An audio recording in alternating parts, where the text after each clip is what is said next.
آواز بلند تر صلوات اللهم صل على محمد وآل محمد. فاتحة. بسم الله الرحمن الرحيم.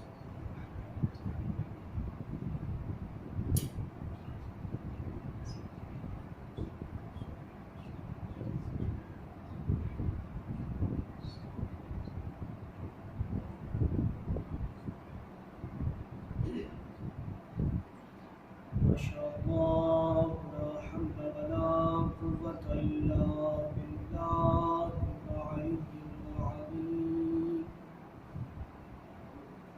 أعوذ بالله السميع العليم من الشيطان اللعين الرجيم. بسم الله الرحمن الرحيم. الحمد لله رب العالمين، والصلاة والسلام على سيد الأنبياء والمرسلين، الرسول المسدد والمصطفى الأمجد المحمود الأحمد أبي القاسم محمد. اللهم صل على محمد وآل محمد. والصلاة والسلام على أهل بيته الطيبين الطاهرين المعصومين المظلومين، واللعن الدائم على أعدائهم أجمعين. أما بعد، فقد قال الله تبارك وتعالى في كتابه المجيد وفرقان الحميد وقوله الحق. بسم الله الرحمن الرحيم. قل لا أسألكم عليه أجرا إلا المودة في القربى. اللهم صل على محمد وآل محمد. اپنی اپنی حاجات کی قبولیت کے لیے جن مومنین نے ہمارے ذمہ دعائیں لگائی ہیں، دعاؤں کی مستجاب ہونے کے لیے، بیماروں کی شفا یابی کے لیے اور اس عبادت کی قبولیت کے لیے مل کر محمد و آل محمد صلی اللہ علیہ وسلم. اللهم صل على محمد وآل محمد. عزیزان گرامی قدر، خداوند عالم کا شکر ادا کرتے ہیں کہ اس نے اس سال ہمیں پھر یہ موقع عنایت کیا ہے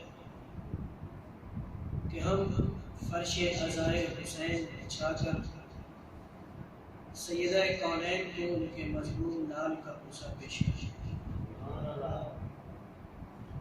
اور یہ ماہ محرم یہ وہ ایام ہے کہ جو ہمیں شجاعت، وفاداری، قربانی اور اطاعت کا درس دیتے ہیں.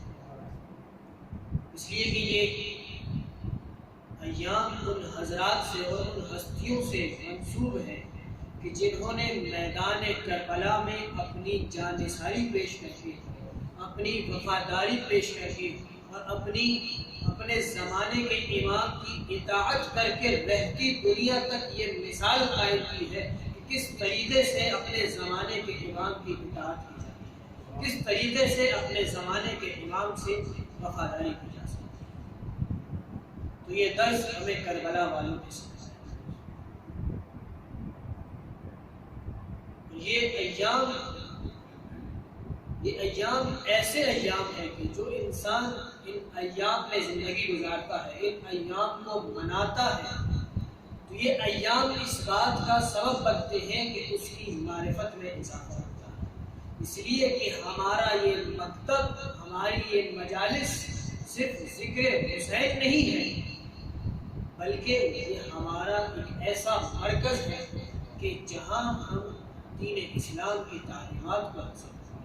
ہم یہ پہچانتے ہیں، ہم یہ جانتے ہیں کہ آخر پروردگار ہم سے کس چیز کا تقاضا کرتا ہے، پروردگار ہم سے کس چیز کو طلب کر رہا ہے، یہ صرف منبر حسین ہونے والا ہے۔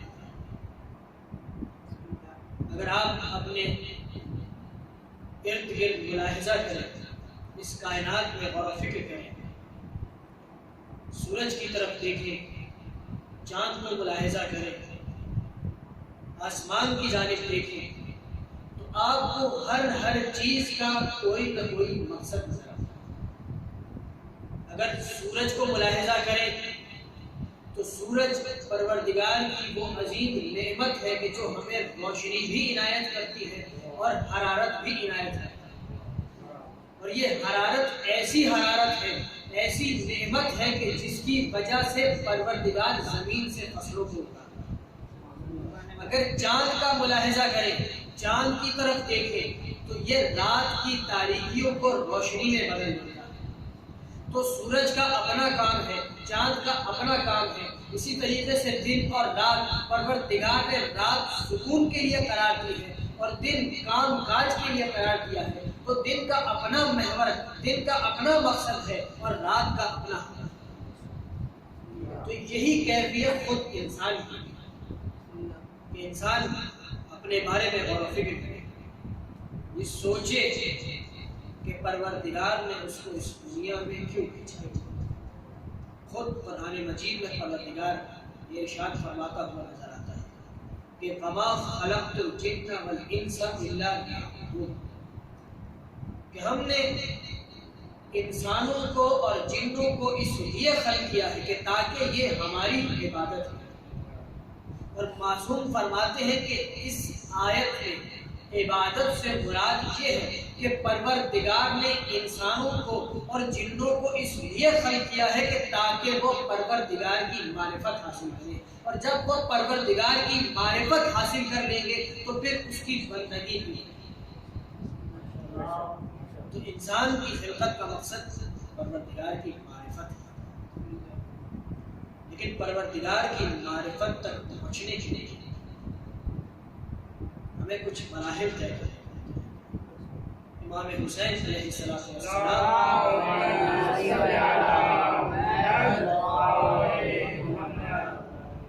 فرماتے ہیں کہ من عرف نفسہ فقد عرف ربہ، کہ اگر اپنے رب کو پہچاننا چاہتے ہو، اپنے رب کی معرفت حاصل کرنا چاہتے ہو تو پہلے اپنے نفس کو پہچانو، پہلے اپنے نفس کو جانو۔ جب تم اپنے نفس کو جان لو گے تو پھر تم پروردگار کی معرفت کرو۔ آئیے امام صادق علیہ السلام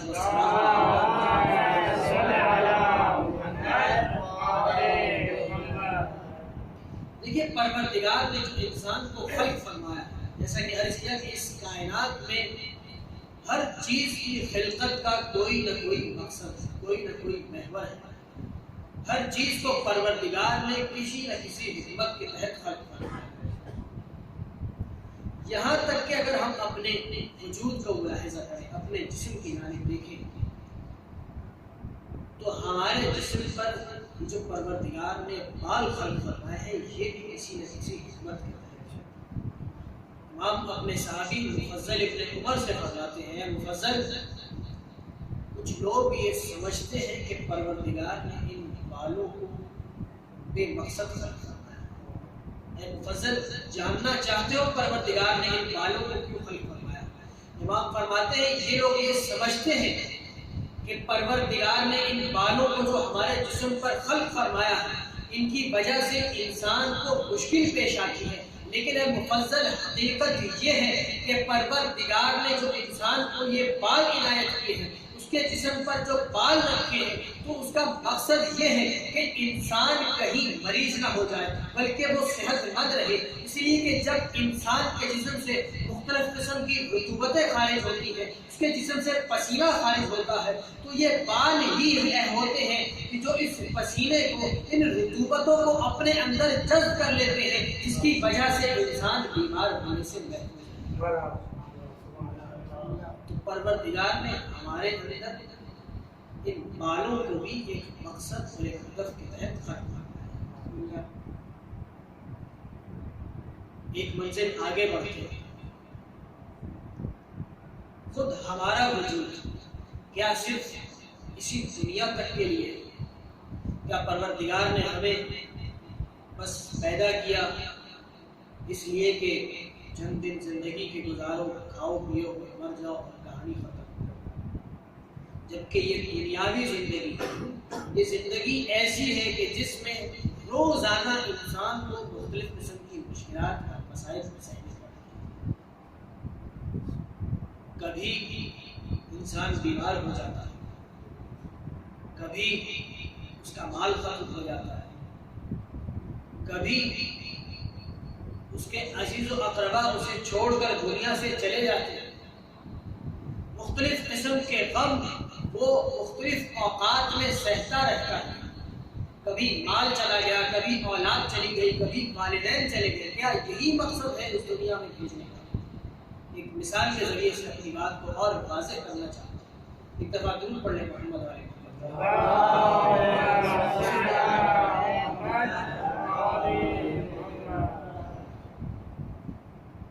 اب تصور کیجئے کہ ایک شخص کو میں اپنے گھر پر بطور مہمان بلاتا ہوں اور پھر اسے اپنے گھر میں بلانے کے بعد اسے ایک کمرہ دیتا ہوں، اسے بستر بھی لگا کر دیتا ہوں،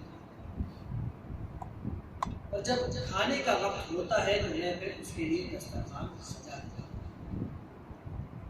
لیکن اسی کمرے میں جہاں دسترخوان بھی ہے، جہاں اس کے لیے بستر بھی لگایا ہے، جہاں اسے مختلف قسم کی آسائشیں اور مختلف قسم کی سہولیات دے دیے، اسی طرح اسی کمرے میں مختلف درندوں کو اگر میں چھوڑ دوں تو اس صورت میں کیا ہوگا کہ جو کھانا میں نے اسے پیش کیا ہے وہ بھی اس کو تناول نہیں کر پائے گا، یعنی اس کی حق مہمانی بھی ادا نہیں ہو پائے گا، اور اس کی جان کو بھی خطرہ رہے گا کہ کسی وقت کوئی درندہ اس کو نقصان پہنچا سکتا ہے۔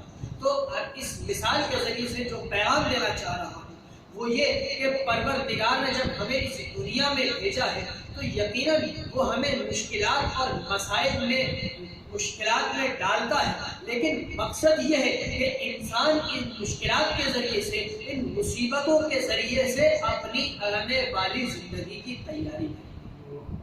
اس لیے کہ اس دنیا میں رہنا مقصد نہیں ہے، بلکہ یہ دنیا ایک پل ہے، ایک رستہ ہے، اس سے گزر کے ہمیں کسی اور منزل پر جانا ہے اور اس منزل کی تیاری کرنی ہے۔ اسی لیے پروردگار نے ہمیں خلق فرمایا ہے اور ارشاد یہی فرمایا کہ ہم نے تمہیں اپنی عبادت کے لیے، یعنی اپنی معرفت کے لیے خلق کیا ہے۔ بس جب انسان معرفت اپنی حاصل کر لے گا تو اپنے پروردگار کی اسے جب معرفت مل جائے گی تو پھر اسے یہ بھی سمجھ میں آ جائے گا کہ اسے پروردگار نے خلق کیا۔ درود پڑھ لیں محمد والے۔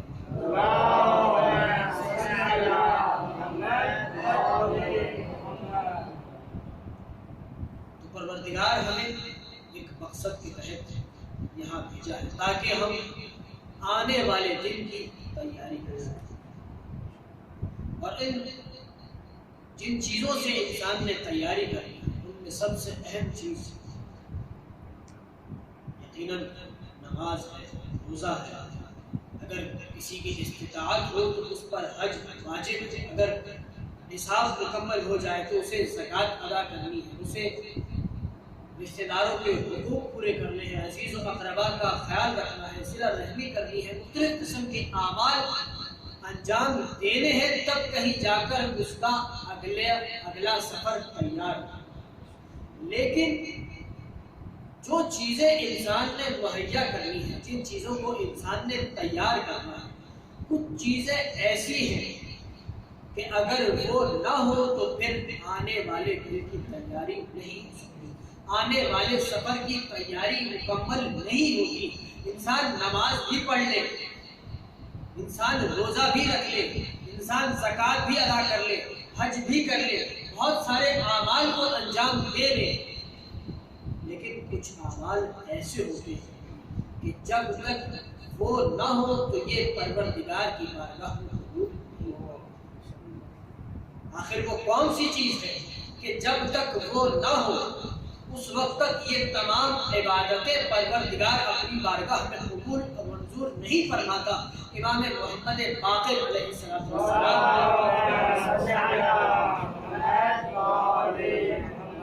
امام ارشاد فرماتے ہیں کہ بنی الاسلام علی خمس،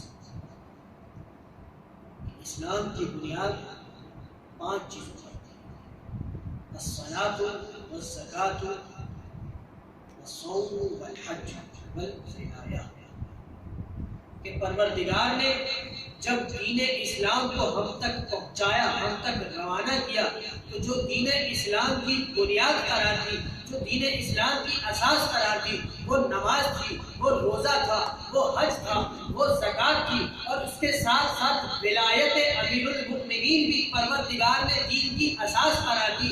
امام مزید فرماتے ہیں کہ پروردگار نے جس طریقے سے ولایت امیر المؤمنین کو طلب کیا ہے، جس طریقے سے ولایت علی ابن ابی طالب کو طلب کیا ہے، نہ نماز کو طلب کیا ہے، نہ زکوٰۃ کو طلب کیا ہے، نہ حج کو طلب کیا ہے، اور نہ ہی زکوٰۃ۔ یعنی کیا مطلب ہے؟ اگر انسان کبھی نماز پڑھنے میں کوتاہی ہے، فرض کریں اگر سو گیا تو پھر جب بیدار ہوگا تو اسے قضا کرنا، اگر اول وقت ادا نہیں کر پایا تو بعد میں قضا ہونے سے پہلے اسے ادا کرنا، اگر ماہ رمضان المبارک آ جائے اور وہ بیمار ہو تو اسے اس مہینے کے گزرنے کے بعد ان ایام کی، ان روزوں کی قضا کرنی ہے۔ یعنی اس وقت پروردگار نے چھوٹ دے دی، اگر نماز رہ گئی تو بعد میں قضا کرنی ہے، روزہ رہ گیا تو قضا کرنی ہے۔ اور اسی طریقے سے اگر استطاعت حاصل ہو جائے، اتنا مال حاصل ہو جائے، اسے اتنی صحت مل جائے کہ وہ مکہ جا کر حج ادا کر سکے تو اسے حج ادا کرنا ہے، حج سے چھٹکارا نہیں ہے، تاخیر ہو سکتی ہے۔ یعنی اس لحاظ سے کہ اگر استطاعت نہیں ہے تو جب استطاعت آ جائے گی حج انجام دینا ہے۔ اسی طریقے سے زکوٰۃ ہے کہ جب تک نصاب مکمل نہ ہو جائے، جب تک نصاب پورا نہ ہو جائے، زکوٰۃ واجب نہیں ہوگی۔ امام فرماتے ہیں لیکن ولایت امیر المؤمنین کے ساتھ یہ ماجرا نہیں ہے، یہاں انسان آنکھ کھولتا ہے اور وہاں آنکھ بند کرتا ہے، اس پورے عرصے میں اگر کہیں بھی ولایت علی سے پیچھے ہٹ جائے تو پھر نہ اس کی نماز قبول ہوتی ہے، نہ اس کا روزہ قبول ہوتا ہے، اور نہ ہی اس کا حج قبول ہوتا ہے۔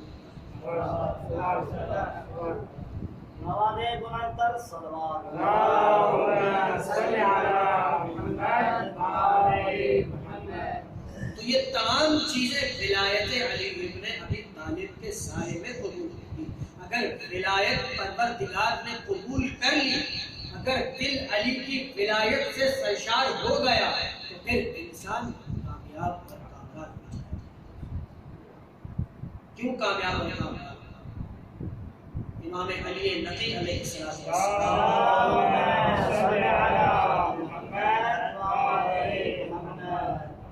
فرماتے ہیں، اپنے جد کی زیارت کرتے ہوئے ایک جملہ ارشاد فرماتے ہیں، سعید من کاراک و ہلاک من عاداک۔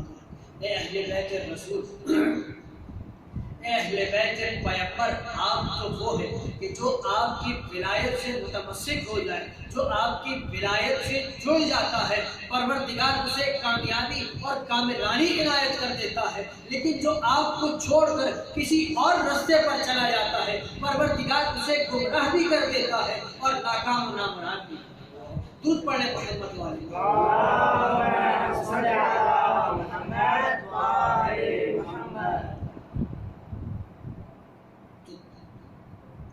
تمام جو دین کی اساس ہے، جو بنیادیں ہیں، ان میں اہم ترین بنیاد اہل بیت رسول کی، آل محمد کی روایت ہے۔ کہ روایت میں ہمیں یہ ملتا ہے کہ اگر انسان احد کے پہاڑ کے برابر اگر صدقہ دے، اس زمانے میں احد کا پہاڑ بہت بلند تھا، اور آپ سب جانتے ہیں کہ وہ اس کی جو بلندی تھی اس کا فائدہ کس کس نے اٹھایا۔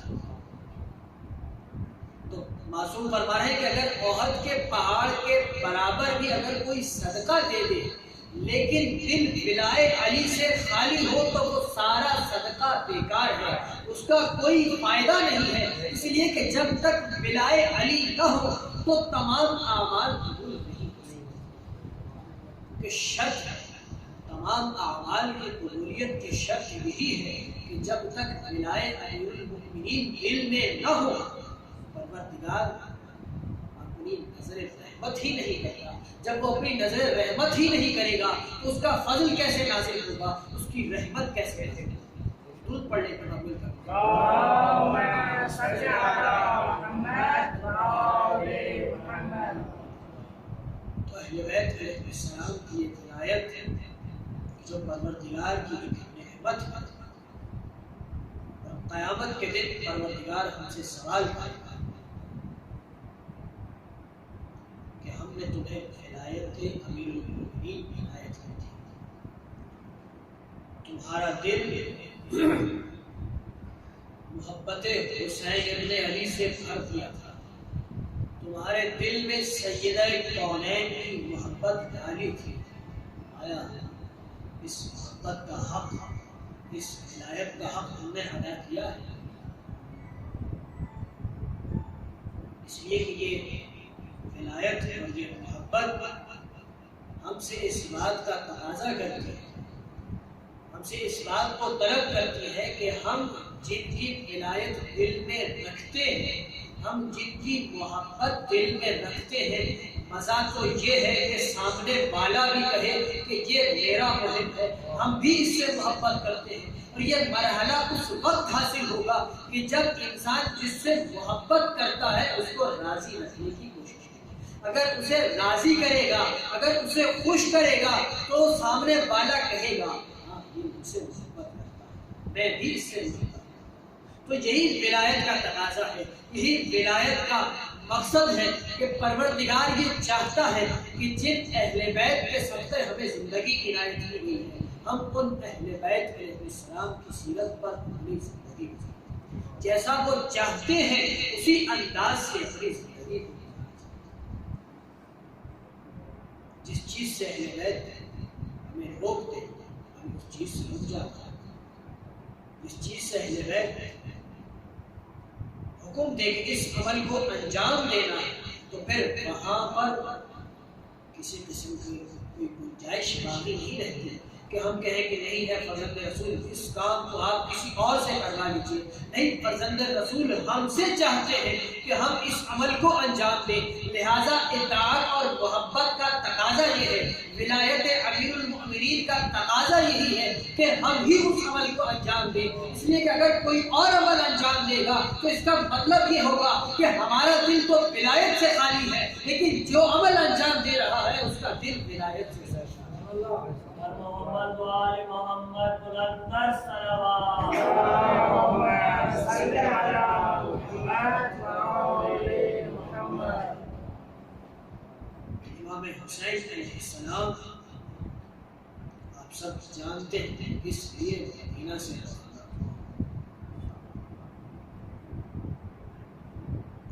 جس وقت حاکم شام کا انتقال ہوا اور اس نے اپنی جگہ پر اپنے فاسق و فاجر بیٹے کو اپنا خلیفہ مقرر کیا، اور پھر اس کے بعد اگلی گستاخی یہ کی کہ فرزند رسول وہ ذات کی جو عصمت و طہارت کی مالک ہے، وہ ذات کے جو پروردگار کی محبوب ذات ہے کہ جنہیں پروردگار جن سے محبت کرتا ہے ان سے بیعت کا تقاضا کیا، تو مجبوراً امام کو اپنے نانا کے دین کو بچانے کے لیے مدینہ سے سفر کرنا،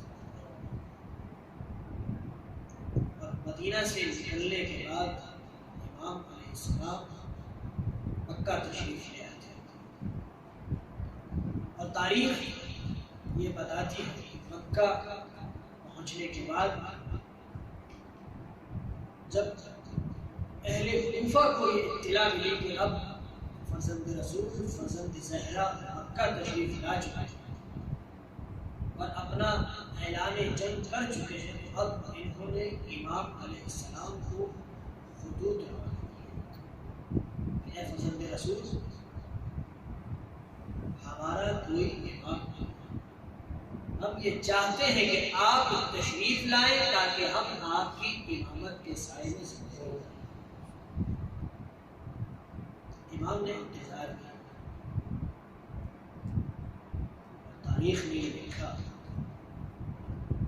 کہ جب تقریباً 18,000 خطوط امام تک پہنچ چکے تو اب امام کے لیے یہ لازم ہو گیا تھا، امام کے لیے یہ ضروری ہو گیا تھا کہ اب ان کے خطوط کا جواب، اس لیے کہ یہ تقاضا ہے کہ اگر کوئی شخص بار بار ہمیں اپنی مہمانی کے لیے بلائے، بار بار ہم سے یہ کہے کہ ہم آپ کو اپنے گھر پر دعوت دے رہے ہیں، تو ایک دفعہ انسان کسی مشکل کی وجہ سے یا کسی اور مجبوری کے تحت اسے منع کرتا ہے، 2 دفعہ 3 دفعہ، لیکن تاریخ کیا کہہ رہی ہے کہ 18,000 خطوط آ چکے ہیں، یعنی امام کو 18,000 مرتبہ اپنی ہدایت اور رہنمائی کے لیے بلایا جا چکا ہے۔ لوگ یہ چاہ رہے ہیں کہ امام ان کی ہدایت اور رہنمائی کرے، لہذا امام نے کہا اب ان پر حجت تمام ہو چکی ہے، لہذا امام علیہ السلام نے اہل کوفہ کی جانب ایک خط لکھا، یہ خط امام نے اپنے چچا زاد بھائی مسلم بن عقیل علیہ السلام کے ہاتھ میں لکھا، اور جب امام نے خط کو تحریر فرمایا تو خط میں یہ لکھا کہ انی باعث الیکم اخی وابن عمی وثقتی، یہ بہت عظیم فضیلت ہے جناب مسلم بن عقیل کہ اگر تمام فضائل کو بگاڑ دیا جائے، تمام فضیلتوں کا اگر انکار بھی کر دیا جائے، تو امام جو یہ فرما رہے ہیں کہ انی واثق الیکم اخی وابن عمی وثقتی من اہل بیتی، کہ میں تمہاری جانب اپنا بھائی بھیج رہا ہوں، میں اپنا چچا زاد بھیج رہا ہوں، میں تمہاری جانب اپنے اہل بیت میں بااعتماد شخصیت کو بھیج رہا ہوں۔ تو اس جملے میں بھی جناب مسلم ابن عقیل کی فضیلت ہے کہ جناب مسلم ابن عقیل مولا حسین کے چچا زاد بھائی ہیں، لیکن جب امام نے خط لکھا ہے تو امام نے پہلے بھائی کہا ہے پھر چچا زاد، انی باعث الیکم اخی وابن عمی، حقیقت میں تو پہلے چچا زاد ہے، وابن عمی پہلے کہنا چاہیے تھا، لیکن یہ مسلم ابن عقیل کی فضیلت ہے، یہ ان کی عظمت ہے، یہ ان کا مرتبہ ہے کہ امام انہیں اپنا بھائی ہے۔ میں تمہاری جانب اپنا بھائی ہوں، تمہاری جانب اپنا چچا زاد اور اہل بیت میں جو اعتماد والا شخص ہے، جو سب سے با اعتماد شخصیت ہے، اسے روانہ کر رہا ہوں۔ اور جناب مسلم سے ارشاد فرمایا کہ اے مسلم، جاؤ اور جا کر ہمیں کوفہ کے حالات سے آگاہی کرو، ہمیں یہ خبر دو کہ یہ جو 18,000 خطوط ہم تک پہنچے ہیں ان میں کتنی صداقت ہے۔ اے مسلم، جب تم ہمیں خط لکھ کر جواب دو گے تو پھر ہم کوفہ کی جانب روانہ ہوں۔ جناب مسلم ابن عقیل کو امام نے اہل کوفہ کے امتحان کے لیے، اور تاریخ یہ کہتی ہے کہ جب جناب مسلم امام حسین علیہ السلام سے الوداع کرتے ہیں تو گریہ کرتے ہیں، کیوں؟ جانتے ہیں کہ امام حسین جب مدینہ سے نکلے تھے تو یہ اعلان کیا تھا کہ ہم موت کی نہیں جاتے، ہم شہادت کے راستے پر جا رہے ہیں۔ تو مسلم یہ جانتے ہیں کہ اب جب حسین علیہ السلام سے جدائی ہوگی تو پھر کبھی ملاقات نہیں ہو پائے گی، اس لیے جناب مسلم گریہ کرتے ہوئے نظر آتے ہیں۔ اور کسی نے سوال کیا، اے مسلم کیا تم موت سے خوف کھا رہے ہو؟ تم کیا موت کی وجہ سے گریہ کر رہے ہو کہ حسین تمہیں تلواروں کے سائے میں بھیج رہے ہیں؟ تو جناب مسلم یہی جواب دیتے ہیں کہ مسلم تلواروں سے نہیں ڈرتا ہے، مسلم بنو ہاشم کا جوان ہے۔ ارے مسلم تو اس لیے گریہ کر رہا ہے کہ اب دوبارہ حسین کی زیارت کر سکے۔ کون چاہتا ہے کہ حسین علی کا ساتھ چھوڑ کر چلا جائے؟ سب کی یہی تمنا ہوتی ہے کہ جب فرزند رسول کی زیارت ہو جائے تو پھر جتنا وقت ہو سکے، جتنی سانسیں ہو، فرزند رسول کی زیارت میں گزر جائے۔ یہی وجہ ہے عزیزوں کہ جناب مسلم ودا کرتے وقت گریہ فرماتے ہوئے نظر آتے ہیں، اس لیے کہ اب دوبارہ اس روئے مبارک حسین کی زیارت نصیب نہیں ہوگی، بس الوداع کر کے کوفہ چلے جائیں۔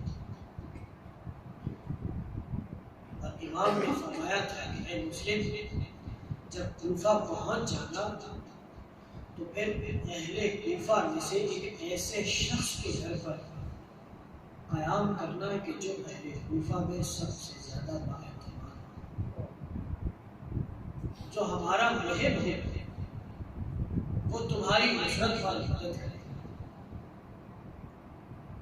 تو جناب مسلم جب کوفہ پہنچے ہیں تو جناب مختار کے گھر میں قیام کیا۔ جناب مختار تاریخ میں وہ شخصیت ہے جن کے بارے میں ملتا ہے کہ اہل بیت کی محبت سے سرشار ہے۔ اور ایک اور وجہ جو تاریخ میں نظر آتی ہے کہ جناب مسلم نے جناب مختار کا انتخاب کیا، اس کی ایک وجہ یہ ہے کہ کوفے کا جو گورنر تھا نعمان ابن بشیر، وہ اور مختار آپس میں رشتے دار تھے۔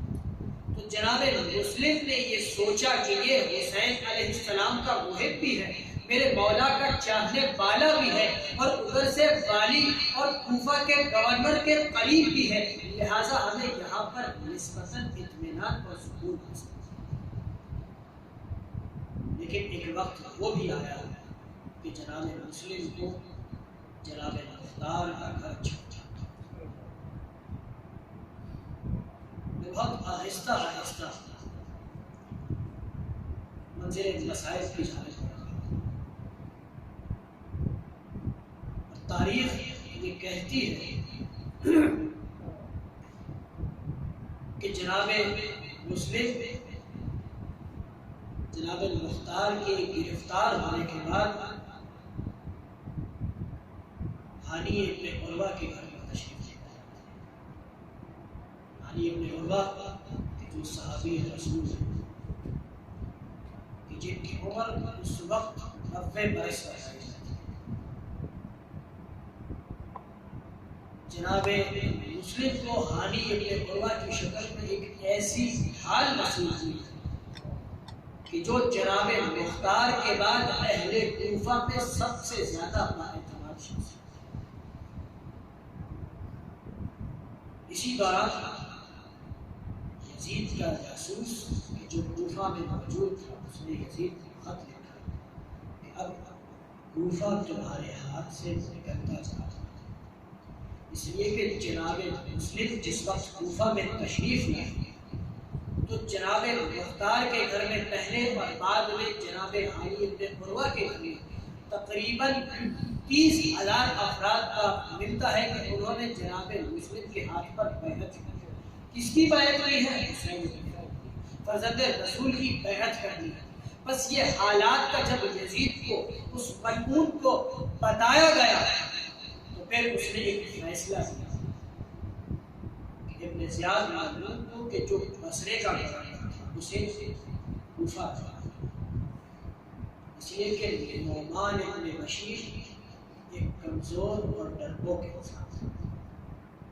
جب اسے یہ خبر ملی کہ جناب مسلم فرزند رسول کے لیے بیعت لے رہے ہیں تو پھر وہ مسجد میں آ کر خطبہ دیتا ہے اور کہتا ہے کہ اے لوگوں فتنہ و فساد برپا نہ کرو، اس سے زیادہ اس نے گفتگو نہیں کی، تو جاسوس نے لکھا کہ اگر نعمان تمہارا کوفے کا گورنر رہا تو پھر کوفہ تمہارے ہاتھ سے نکل جائے گا، لہذا ابن زیاد کو بصرہ سے کوفہ کی جانب روانہ کیا۔ اور ابن زیاد کا طریقہ کار کیا تھا؟ اس ملعون کا جو طریقہ کار تھا وہ یہ کہ جو شخص دھمکی کے ذریعے سے جس کو ڈرایا جا سکتا ہے اسے دھمکی دے کر ڈرا دیا، اور جسے مال و دولت کے ذریعے سے خریدا جا سکتا تھا اسے مال و دولت دے کر خریدنا شروع کیا۔ اور ایک وہ وقت بھی آیا کہ جب جناب مسلم کوفہ میں تنہا،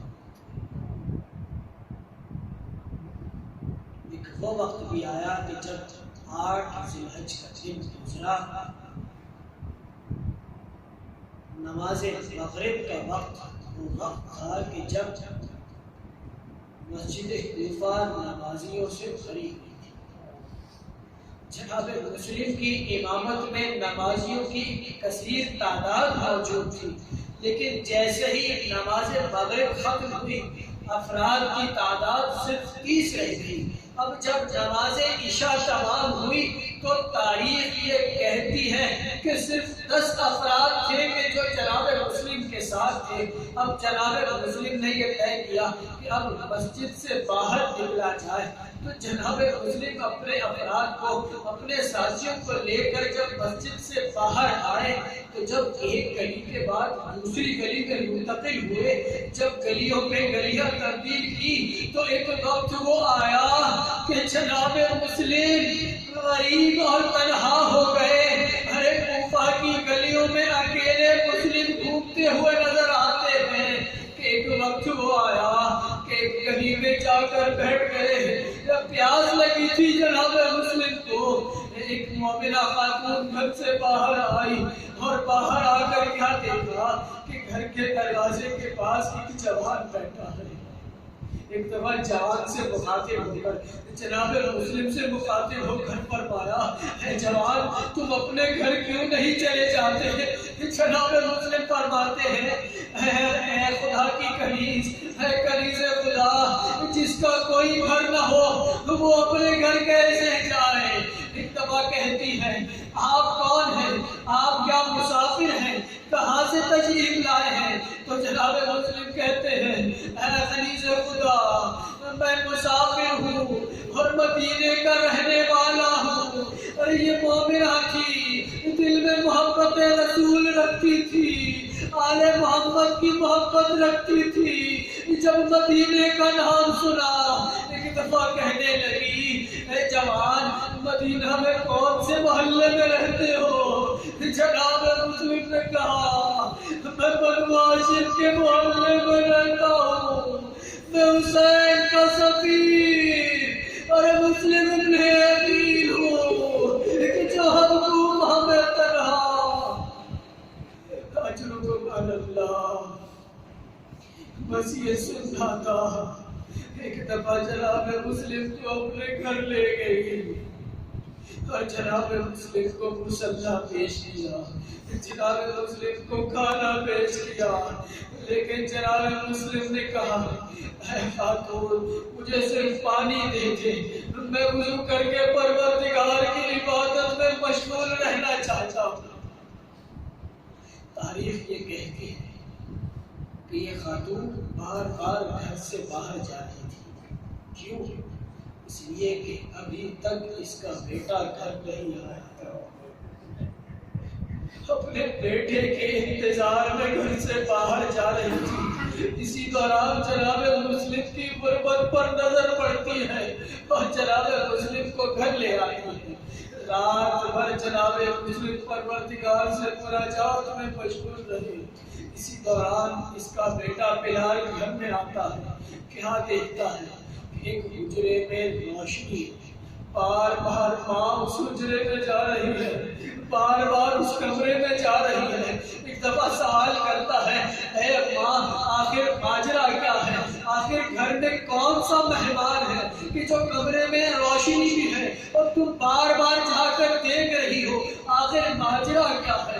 وہ مومنہ کہتی ہے اگر تو کسی کو نہ بتائے تو میں تجھے بتاتی ہوں کہ میرے گھر میں حسین کا سفیر ارے مسلم ابن حقیل مہمان ہے۔ ارے اس ملعون نے جب یہ سنا اس نے جا کر ابن زیاد کو مخبری کر دی۔ جناب مسلم پروردگار کی عبادت میں مشغول تھے، ادھر سے لشکر روانہ ہوا۔ جب صبح نمودار ہونے لگی ایک دفعہ جناب مسلم کی آنکھ لگ گئی۔ امیر المومنین خواب میں آئے اور فرمایا اے مسلم، اے میرے بھتیجے ذرا جلدی کرو، اب تمہارے انتظار میں ہے۔ اب جناب مسلم نے سمجھ لیا کہ اب میرا آخری وقت آ پہنچا۔ حضرت اللہ بس ازادار صبح نمودار ہوئی، ادھر لشکر کی گھوڑوں کی آواز نمودار ہوئی۔ جیسے ہی مسلم نے لشکر کے گھوڑوں کی آواز سنی، ایک دفعہ سے وہ پہلی تلوار ہاتھ میں لی اور دعا کہتی ہے اے بزرگ رسول، اے جناب مسلم، اے سفیر حسین، آپ یہی تشریف رکھیے، گھر میں کوئی نہیں آئے گا۔ تو جانتے ہو کیا فرماتے ہیں؟